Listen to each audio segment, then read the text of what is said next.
Watch this easy DIY for your future home. Prepare the area and tape around as close as you can to the edges. Mix the plastic with filler. Apply wood filler as smooth as you can and leave it for 15 minutes.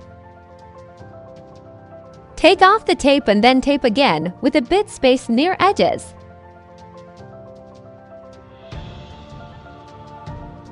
Sand down the area to the level of wood.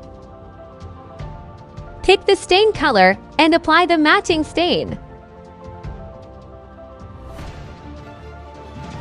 Take off the tape and clean the stain near edges.